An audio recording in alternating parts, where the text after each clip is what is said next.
Have you ever wondered what it's like to land your first high-ticket remote sales job with absolutely no experience? Or maybe you're thinking, is this a scam? Do women really make 20K per month? I bet you they're just selling those water filter things. Stick around because in the next 10 minutes, I'm going to break down everything you need to know to get started. The types of roles out there, the industries, what you're actually selling, and what it actually takes to earn 20K per month in remote sales. In remote sales, there's typically two roles: setting and closing. Setters will handle the early stages like booking calls, qualifying leads, whereas closers handle the sales conversation itself, getting to know the prospect, if it's actually a great fit, and leading them to entering the door and signing that dotted line. And some jobs will actually contain both the setting and closing role. Most women start in setting to build confidence and earn extra money while they're finishing their certifications, whereas other women go straight to closing because that is where the money is made, but it requires a higher quality skill set. When I first started remote sales, I literally just thought that there was only health and fitness. As that was my background, it's a very naive mindset to have, but I was pleasantly shocked with how many industries there are in remote sales. There is literally anything you can think of. We have a jobs board inside the She Sells community, and every single week there are new jobs posted, and every single week I'm surprised by the variety that shows up. You've got industries like tech and SaaS, fitness and weight loss, health and wellness, digital marketing and advertising, finance, property and insurance, education and skill training, business consulting and coaching, recruitment and staffing, crypto, and AI. Now, all of these industries offer a different range of coaching services. Most accounts that you're on will have multiple offers within, and some accounts actually do have in-person services, but very few. So what are you actually selling? I'm going to do a little breakdown of the kind of services and products that you can expect, but obviously this is not the full range and there are multiple things out there. Tech and SaaS, you've got software subscriptions, AI and automation, and CRM systems. Fitness and weight loss, you've got online coaching programs, group challenges, nutrition, and training programs. Health and wellness, you've got things like holistic health, breath work, nervous system regulation, therapy-like services, and supplement subscriptions. Digital marketing, you've got things like paid ads, SEO services, and lead generation. Finance and property, you've got mortgage broking, buyer's agents, insurance policies, and coaching programs to increase your own personal skills on investing, buying homes, saving money on your mortgages, Airbnb investments. You've got education like remote sales training, like She Sells, which is what I did to get my certification, coding, and high income skill training. Business consulting, you've got CEO masterminds, leadership programs, and just a side note, one of my favorites here that I saw come up was in-person speaking. So these were companies that would help women and men increase their ability to speak authentically. So when they're in person doing retreats or if they're working in office, they have the ability to be confident to increase their ability to earn more money and help more people. Recruitment, you've got things like talent placement and sales services. Crypto, you've got crypto education investments, artificial intelligence, AI automation, and personal coaching programs to increase your own knowledge. Okay, Ash, so there's all of these industries and all of these products, and we don't need experience. Can you please tell me why that's so? Okay, let me tell you why that's so. When I first got into sales, I quickly realized that it's one of the industries that you actually never needed any kind of certification or experience in. So sales has been around for a really long time. Even remote sales has been around for years. And companies would often advertise on places like Seek, advertising for sales reps with no experience. This is because every account usually has in-house training. So you have a sales manager, a sales team, and you are going to be trained every single week on the job. So there's no need for you to come with experience because you're actually taught on the account that you're on.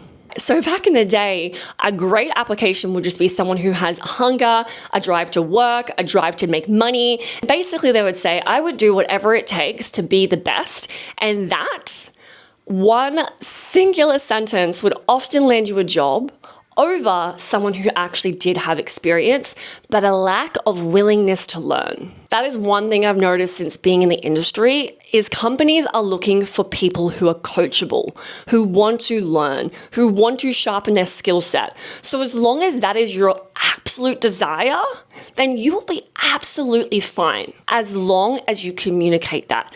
Never lead an interview with "I have no experience." Instead, start with "I have a willingness, hunger, and desire to learn and make money." So if no one needs experience, then how do you stand out? This is where certifications are great. And companies are now looking for people who are certified. This is one thing to consider as a woman. As women, we are naturally great listeners, and oftentimes people think that sales is all about how well you can talk, when actually it's about how well can you listen. So companies are very quickly starting to catch on to this new understanding that women are great sales reps. However, this is where women do lack, is that oftentimes we lack the authority and the directness to actually close a deal. This is where certification is extremely important. Not only is it just about learning the skills, but it's about becoming the woman who actually can hold her ground and speak up. And this is why I love sales, because it's not just the fact that my income is now uncapped, it's the fact that I had to become a woman who is confident. I had to become a woman who can speak up, hold her ground, and this translates into every area of my life, and you bet every relationship that I have has absolutely tenfolded, including the relationship with myself. My recommendation is to get certified. Then you will stand out amongst the hundreds of applications that you would be applying with. And another side note is if you get certified with She Sells, there's an in-house recruitment team that only lets you apply with a handful of people. So you're going to stand out amongst a handful of people instead of standing out amongst hundreds. So you don't need to get certified with She Sells. However, I am biased, but what you do need to realize is that you do need to get yourself a job. So whoever you are getting certified with doesn't have recruitment connections. Just be mindful that landing that job could be a little bit sticky, a lot of cold outreach, a little bit of social media, and maybe a few more interviews than what you would need to do if you had in-house recruitment. So what does it actually take to earn 20K per month? Now, this is something that I have conversations with my friends about all the time. It is hyped up. We can make 20, 30, 40K in sales, and absolutely you can. But I want to be your transparent sister like I always am and show you what it actually takes to earn 20K per month, because it is absolutely possible, but you do need to give a lot and you do need to sharpen your skill set. And that doesn't sound sexy. So I want to break it down for you so you actually understand what's involved. So this is our beautiful calculator that has been designed by one of the girls in the She Sells group.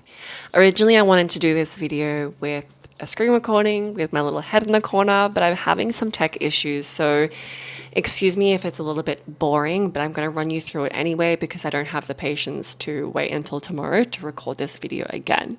So we're starting in the top left-hand corner. Okay. Actually, before we get into the inputs, I want to explain why this is so important. So in sales, it's really a formula. When you know all of your inputs, you can construct your calendar to lead you to the output that you want, such as 20K. So these are all the inputs that you would need to take into consideration in order to figure out how many XYZs you need to have and give in order to make 20K. So starting in the top left-hand corner, we have hours available. 40 hours per week is given in this example. And I'm going to give you my realistic example. I'm actually giving more than 40 hours per week currently, but I'm going to give you 40 because that is what most people work in a week. So I feel like that's more relatable and more realistic. So 40 hours per week, average sale call is 1 hour, and calendar utilization is 70%. Calendar utilization means what the company actually utilizes of your calendar. So you might be giving 40 hours, but only 70% of that is actually being utilized currently.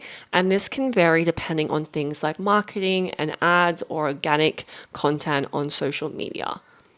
Then we have in the top right-hand corner, your show rate. On average, this can be 70%. Sometimes it can be more like 50, or sometimes it can be more like 80 to 90.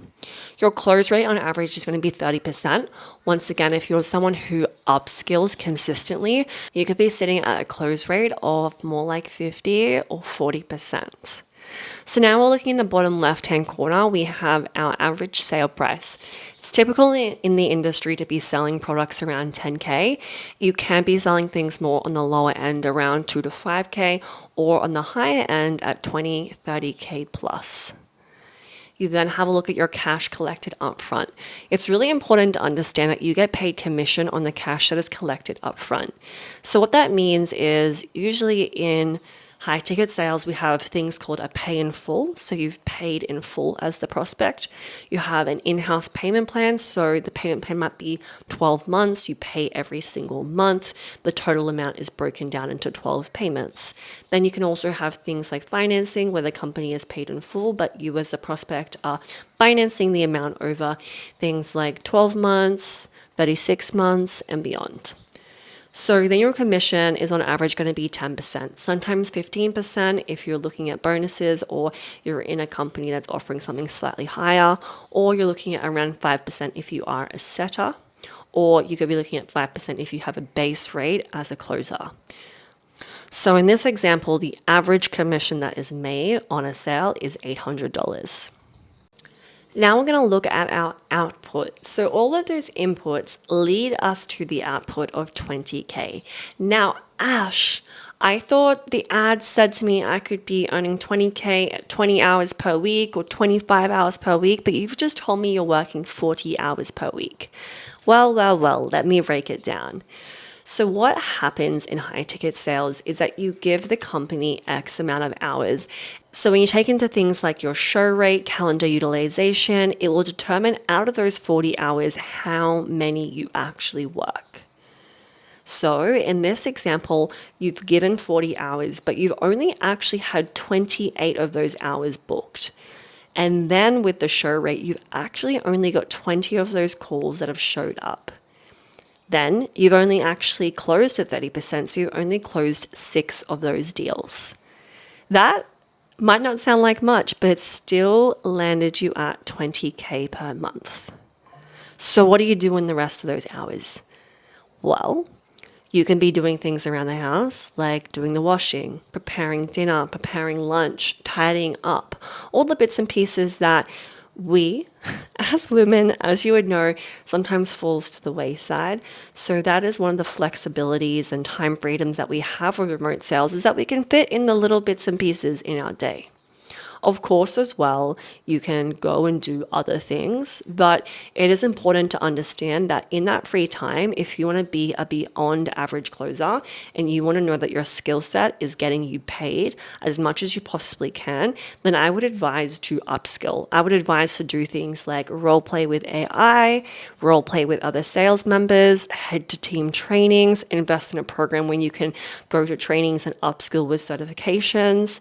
I would always be upskilling, because at the end of the day, you're paid based upon your skill. So what I personally do in the times when I have no shows or my calendar isn't full, I just upskill. And then of course I like to get the little things done, like take my dogs for a walk, prep my meals, tidy the house up, have a nice shower and wash my hair. I don't personally have kids, so I don't need to take those things into consideration, but you can see where your time can actually be quite flexible. Even though you have given 40 hours, you do have a lot of time left. You've really only worked 20. So last things last, I'm going to give you my tips on how to actually land your first role. Firstly, get certified. I would not recommend going in blind. Holy moly, I'm on my first account, and if I did not have the background knowledge that I did have, yes, there's in-house training, yes, there's support, but I would be overwhelmed and basically in my pants. Now, what to expect in that interview. So great, you actually landed an interview. What now? You'll expect 1 to 2 interviews, role plays on the spot, but you'll be prepared, especially if you're certified, so that's not too scary. It may be an interview that's singular or an interview that is group. You may have to perform personality quizzes, culture assessments to make sure that you're actually a great fit for the company and for the culture of the sales team. And then you can expect a 1 to 4 week paid trial. I personally felt like the interview process was the most overwhelming, and that's because I hadn't prepared for it. Also, being a woman who didn't work in corporate, I was working for myself as a personal trainer and online fitness coach. I haven't really done any interviews in my life. So for me, it was quite overwhelming. There was a lot of like, am I worthy? Am I good enough? Did I say too much? Come up. That got me a little bit. In comparison to actually doing the sales training, doing the certification, for me, that felt really easy. And I think that's because we were doing reps every single day, especially if you don't know my story. I was full-time studying, so I was going to 20 something hours per week of classes. So I got really comfortable being that remote closer. So for me, actually now taking calls on the account I'm on and actually doing the certification, that felt easy. What felt scary for me was that interview process. So I trust that you found this video helpful and that you now know what it's like to go from no sales experience to landing your first role with no sales experience and what it's like in between and what to expect. If you enjoyed this video, like, subscribe, and follow along for more content all about remote sales, manifestation, and going from making $0 to 20K per month. Please leave a comment below and let me know what you would like to hear more of. I'm your remote sales sister, and I'm here to help you create that dream life.